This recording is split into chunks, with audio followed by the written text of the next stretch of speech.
Okay. Thanks for your participation in that. Now, what we're going to do is have a fairly quick, no, I shouldn't say fairly quick, a quick report out from each table. And let me be clear about this. I do not want you to tell every unique characteristic or every characteristic in common, just sort of a net out.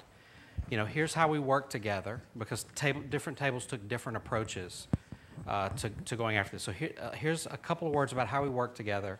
And then here are one or two really interesting things, either that we have in common or that somebody came up with. We always try to see the most unique thing. We compare class to class. And Frank and I have already decided that this class gets the prize again. There are more unique things here. More unique is probably not an accurate way to say that, but different from any class we've seen before. And then in that presentation, that short presentation with your company name, and if it's not abundantly obvious after what you've said, tell us why you came up with that name for your company and your team. Now, we mentioned the microphones on the table. You have power over turning those on and off. We're not doing that from the back of the room, so we would ask that you pick up the microphone, turn it on, and speak. Now, everyone in here will have a lot of opportunities to be the leader of the team or the spokesperson for the team or whatever. But since you just met each other, it might be a little awkward to try to nominate or come up with a spokesperson or try to reach consensus on that. So here's what I'd like for you to do. I'd like for everybody to raise your right hand and point your finger. And when I say go, I want you to point at somebody at the table, and the person that gets the most points, I'd like for you to raise your hand. Okay, go.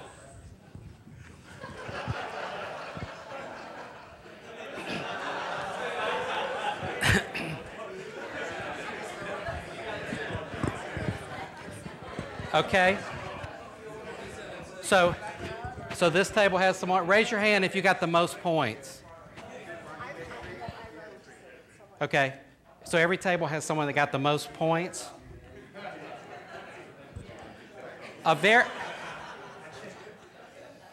Okay. Every table has one person that got the most points, right? Part of leadership and management is delegation. So that person, if you'll pick the spokesperson from your table, pick the spokesperson, and we'll go in whatever order you want to go in. So someone just stand up, give us a brief report about the exercise, tell us the name of your company, have a seat, and the next person will go. Turn your microphone on. Okay, is this table going first? Okay. All right, let me have everybody's attention. This table over here is going to go first, which previously was table number 1, and hereafter will be known as your team name, so go ahead. Microphone, please. All right. What is I'm supposed to do? We're also going to talk about listening during the workshop. All right. Great team, and we started about what's common among us. We put across the points. I think all of us like great music, and it can be different type, but music is good for us. We like, we all have siblings. We are all college graduates. We develop people, work with people, we develop them. All of us have won some competition or the other. And all of us have met a celebrity, some kind of a sports person or a movie star or something like that. Something unique about us is Liz got red hair, which I think is unique across the team. And Tom is from New Orleans. Mo is second time AMD. He's quit and he's joined back again. So that's unique. Bridget, she's sung a poem from a Nepali mountain. That's something which is very interesting. And Christian is the shortest person among us. Oh. And I'm a very frequent traveler. I travel like 2 days a week. So where I got to buy shoes almost every 3 months. Okay. That's it. And your name? The name, we did think about it, actually, what's common, you know. So we did a poll, you know, something which is common among us. We said, okay, there's something like K2, which is the highest peak in Nepal. Then we said Summit, which is a team. Then we said Horizon, which is Horizon, and Sun, which is you know, common, and we want to rise and develop things. So we said, okay, we'll design something out of this, and we said K2 Horizon. That's the name which we gave. K2 and, Horizon. We also designed a logo, which yeah, we are in the process of designing the logo of the organization, and that's almost there. That's it from us. Okay. Thanks, Harish.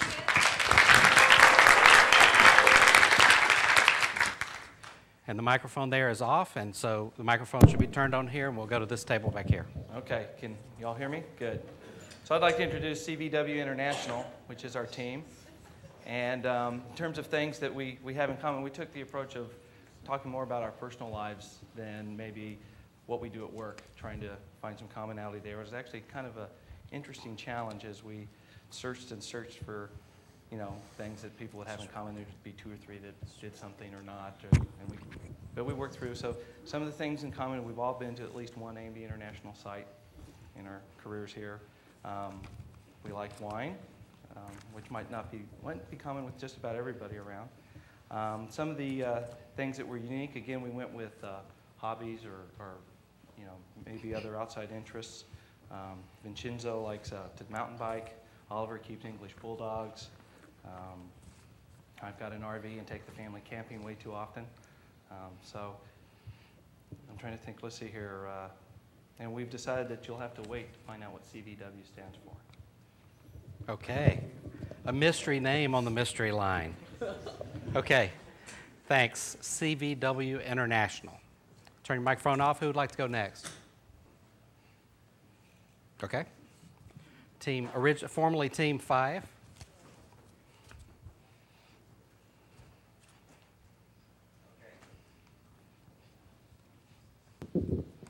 Is that on? All right. Okay, so we're World Trek, and first we worked in a very collaborative, very speedy, very quick. We were over and done with this very, very quick. So we were calling ourselves like the Speed Demons. But anyway, within our team we had a lot of commonalities. It seemed to be more work, but also just personal as far as competitive. We're ambitious, open-minded. I think we all agreed we're open-minded. Aggressive, honest, ethical. We have a sense of humor. Everybody, you know, some joke telling and some laughing going on. And world travelers, so we all traveled quite a bit as well. As far as some unique things, we have a lot of kind of outdoor adventure things going on here between extreme skiing, skydiving. We had somebody who was the youngest at the table, so that was a unique thing. Multicultural family within one family, the only person from Taiwan, and a 5-month trip around the world. So kind of world travelers, outdoorsy. So we came up with the name World Trek, and yes, we came up with the logo as well. And that's a little world with a little hiker guy on top of the world. And it's in more than just black and white, so I think we get the prize for the logo. So anyway, that's our deal. Okay, great. Thanks.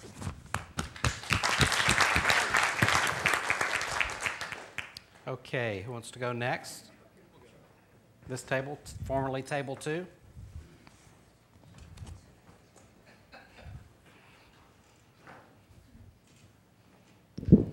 So we are Global Spectre for those James Bond fans. We decided on Spectre because if you remember the James Bond movies, the evil villains were all came from across the world, and so we thought we needed a little bit of humor in this. So we are Global Spectre. I think we focused more on, as far as commonalities, we focused more kind of on work. We decided we're all friendly. You didn't say that we couldn't write top talent down, so we wrote top talent down. We're all top talented people here. That was an easy one. I'm sure you'll add that to your list. Right? Definitely. I think we're all willing to work as a team. We wouldn't be here if we weren't willing to work as a team. And since we come from Germany, from China, from the United States, we decided that that we have a cultural appreciation. I think we all decided that we know people in our home countries that may have not had the experiences that we've had, been able to travel where we have, and may not really understand other cultures. So we decided we had cultural appreciation. We come from different backgrounds, so you have operations and security and leadership development, engineering, sales, marketing, and we all decided that within our respective groups that we are creative problem solvers. Probably one of the reasons that we were selected to be top talent. I'm sure everyone here is a creative problem solver in the position that they're in. Differences. Polly can't swim, and so anybody wants to volunteer to teach her to swim, she'd like to learn that. Lloyd likes to ride his Harley Davidson all over the hill country. Matthias is also a skydiver. You and Matthew ought to join up together. Ursula likes to make up fairy tales for her 3-year-old. And Frank here is going to be leading the karaoke tonight.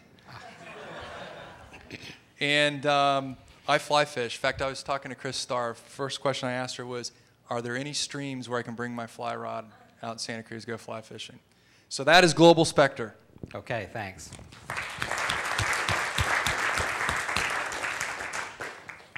Okay, we're doing a very symmetrical thing this side of the room first, then we'll move over to this side of the room. Who wants to go next?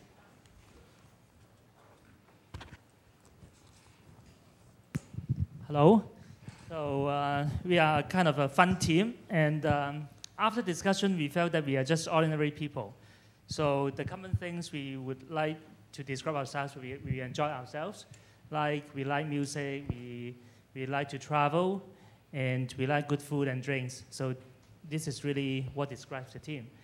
And then, but we are pretty unique as well. So if you look at what's unique, what makes us unique, in one sentence, it would be somebody who has a degree in literature, who has survived flash flood, and who has kids when he was 20, has twins, and has castrated pigs, and has been to Brazil. So this is, in a nutshell, what describes the team, right?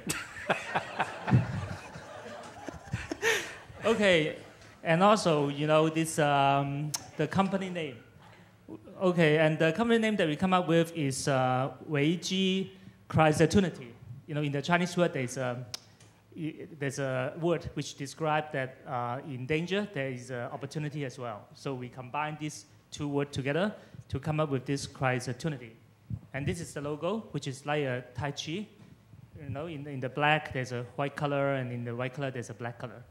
So that's the team. Okay, thank you. I have to say that if anybody tops has castrated pigs, there's some points coming to your table. That's all I can say. Okay. Who would like to follow that? Okay. Team 7.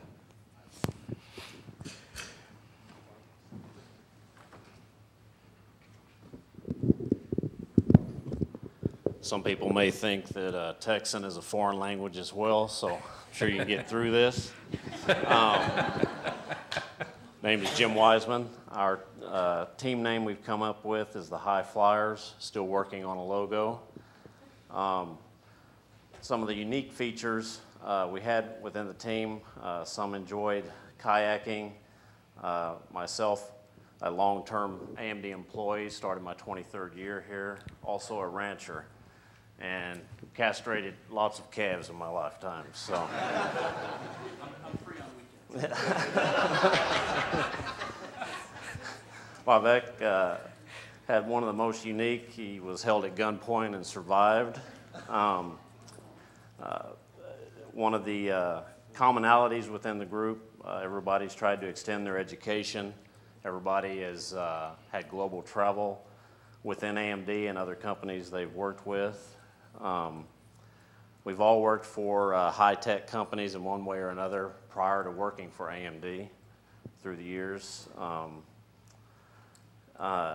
We've all been to Germany at one point in our life, whether business or not, and we think this California weather is great. So thanks a lot. Okay, thanks. And I believe this is the last team to report out. Yeah. Hello? Okay, so we're saving the best for last, right? Okay. So we came up with carpe diems, and the way we did that is we talked about some of our common attributes. We all like to seize the moment, seize the day, so that's the origin of the name. And we too still need a little bit more time to come up with a suitable logo for that. In terms of a lot of the common traits, we focused we did this in terms of just throwing out, well, have you done this? Do you like to do this? What's your personality trait? And then if we got unanimous vote across the table, then we put that down. So everyone holds a degree. Everyone manages a team. Travel was a common theme. Everyone likes to travel. The team is highly motivated. There's a strong belief in teamwork, like many other people here have pointed out. High aspirations. We're competitive, but we hate our competition. We don't like Intel. Everyone here has been to Austin. Everyone speaks English, and we embrace diversity. In terms of some of the unique characteristics, Jerome here, this is his first hardware company, so it's his first hardware experience. Marty's been a farmer in the past, so that was unique. Pete was the only one that rides motorbikes. He rides a Harley. Thomas has had the longest tenure at AMD on this table, 14-year tenure.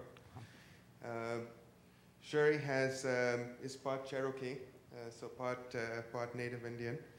And then I've been to safari in South Africa. That turned out to be unique. And Cindy is fourth generation family in Austin. Okay, thanks.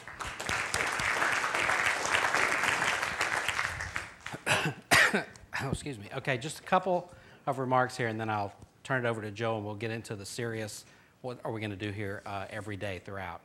I have a question to ask you, and that is, first of all, have you heard the expression that experience is the best teacher? Yep. Okay, do you believe that experience is the best teacher? Anybody not believe that it's the best teacher? Universal.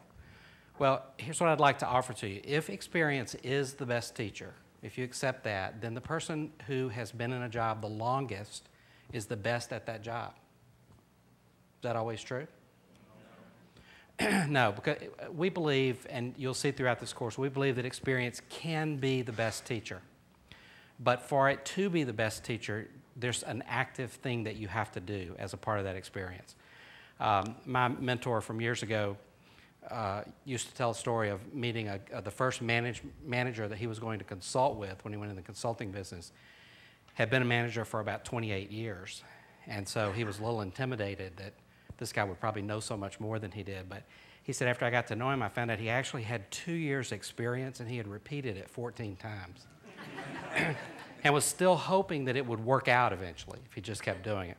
So we're going to use a model in this course.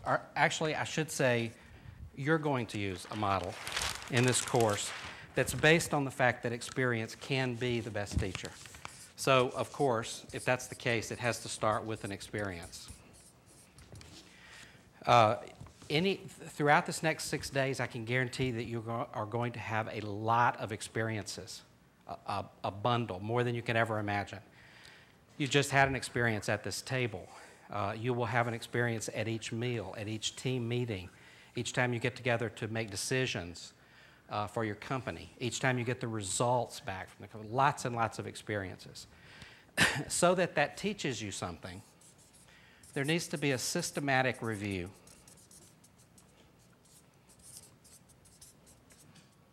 And by that, I just mean pausing for a moment and saying, okay, what just happened in this group, and what can I learn from that? If you were going to be doing this activity that you just did for the rest of your career, we could spend a considerable amount of time right now discussing what happened, what did you learn, and probably as important, when you learn something from that review, how can you apply it to the next experience? This is not AMD this week. okay? It will look like AMD. It will feel like AMD a lot, but it's not actually AMD. We want you to feel free to try some new things here. If you're always the person that does the financial analysis because you're really, really good at it, you might want to try motivating the team and let somebody else on your team try the financial part, okay? Have some experiences. Push yourself out of your comfort area. The worst that could happen here, and I know some of you probably think the worst that could happen is if your company comes in last at the end of the competition. But that's not as bad as getting through this 6 or 7 days and only learning how to run the simulation and not learning things that you can take back and be a better leader when you get back to AMD, back to the real world. So we're going to help you with this a lot. That person that is sitting at your table, there's one person at each table who is designated as a facilitator. They are only a facilitator when you are running your organization. And the way you'll tell that is they're going to pull apart from you a little bit and just watch what happens so that they can help you after that activity learn about yourself and how you interacted in the group and maybe how you could be more effective as you go forward. Any other time when we're at this table or any other of the activities, they're a participant just like everybody else. Okay? And some of them I know have identified themselves, but they got to, as part of their training, they got to play with the simulation and make some decisions and learn from that. But they are not going to give you any hints or tips about how to run your company. Okay? All right, so let's talk a little bit more about how we want you to work together. These are suggestions, but we think this leads to the best outcome for everyone here if you'll follow some norms. Do these look familiar to anybody? Hopefully.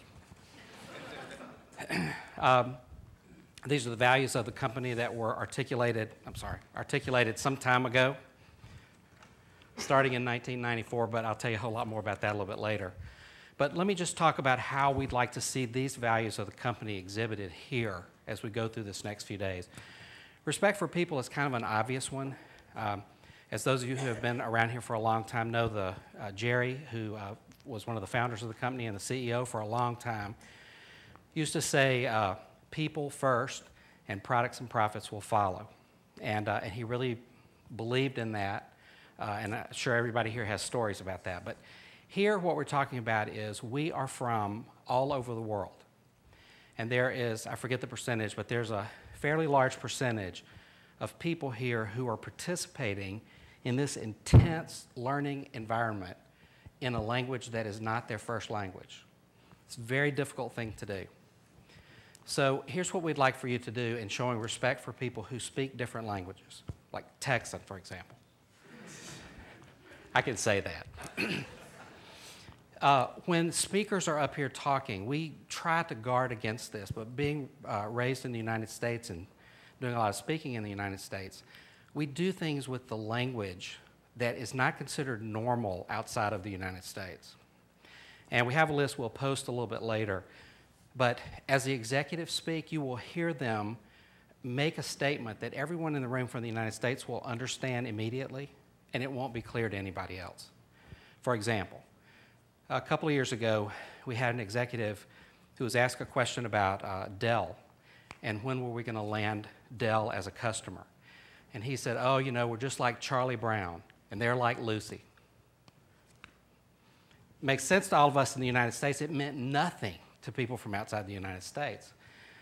So here's what we'd like for you to do. First of all, if English is your second, third, or fourth language, and someone says something up here, me especially, or anybody else from Texas, because we tend to really do that. If someone says something up here that you don't understand, just ask one of your teammates, what does that mean? We'd also like it if you'd tell one of us, because we keep a running list of these so we can try to avoid these expressions.